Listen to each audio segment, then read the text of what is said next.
DB police ও সাংবাদিক পরিচয় ব্যবহার করে কৌশলে অটোরিকশা ও ইজি বাইক ছিনতাইকারী চক্রের সর্দার সহ 7 সদস্যকে গ্রেফতার করেছে গোয়েন্দা পুলিশ। বিস্তারিত থাকছে এস এম দৌলতের প্রতিবেদনে। এ সময় ছিনতাইকৃত 4টি অটোরিকশা, ইজি বাইক উদ্ধার করা হয়। অতিরিক্ত পুলিশ সুপার হুসাইন মোহাম্মদ রায়হান জানান, গ্রেফতারকৃতরা দীর্ঘদিন ধরে ডিবি পুলিশ ও সাংবাদিক পরিচয়ে প্রতারণার মাধ্যমে অটোরিকশা ও ইজি বাইক ছিনতাই করে আসছিল। তাদের কাছ থেকে 2টি ওয়াকি টকি সেট, একটি প্রাইভেট কার এবং 6টি মোবাইল ফোন সহ বিভিন্ন আলামত উদ্ধার করা হয়েছে। তিনি আরো জানান, 25শে এপ্রিল এক ইজি বাইক চালক যাত্রী বহনের সময় প্রতারণার শিকার হন।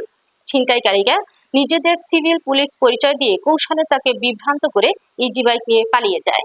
এ ঘটনায় 5ই মে বগুড়া সদর থানায় একটি মামলা দায়ের করা হয়। পরে পুলিশ সুপার মির্জা সায়েম মাহমুদের দিক নির্দেশনায় ডিবি পুলিশ অভিযান চালিয়ে শহরের চারমাথা এলাকায় একটি আবাসিক হোটেল থেকে 5 জনকে গ্রেফতার করে। তাদের দেওয়া তথ্যের ভিত্তিতে রংপুরের হারাগাছ এলাকায় অভিযান চালিয়ে আরো 2 জনকে আটক করা হয়। পুলিশ জানায়, ছিনতাইকারী যানবাহনগুলো রংপুরে বিক্রি করা হয়েছিল। পরবর্তীতে সেখান থেকে 4টি ইজি বাইক উদ্ধার করা হয়। এদিকে গ্রেফতারকৃতদের মধ্যে কয়েকজনের বিরুদ্ধে পূর্বেও চুরি ও দস্যুতার একাধিক মামলা রয়েছে বলে জানিয়েছেন পুলিশ। সেখানে আরেকজন অজ্ঞাতনামা যাত্রী এসে 2 জন যাত্রী মিলিতভাবে কথা বলেন এবং এক পর্যায়ে তারা সেই সিএনজি চালককে তাদের পুলিশ পরিচয়ে দেওয়া একটা মাইক্রোবাস থেকে একটা চিঠি বা কাগজ নিয়ে আসতে বলেন। তো তিনি যখন সেই কাগজ নিয়ে আসতে যেতে রাজি হচ্ছিলেন না, তখন তাকে তারা ঝাড়ি দেয় এবং রাগান্বিত কণ্ঠে কথা বলে। তখন পুলিশ ভেবে তাদের কাছে একটা ওয়াকি টকিও ছিল, তখন সেই কাগজটা নিয়ে আসতে যায়। তো নিয়ে আসার পর দেখে যে সেই 2 জন যাত্রী এবং ইজি বাইক সেখানে নেই। তো এরপর তারা আমাদের থানায় অভিযোগ করে, আমরা একটা এজাহার নেই।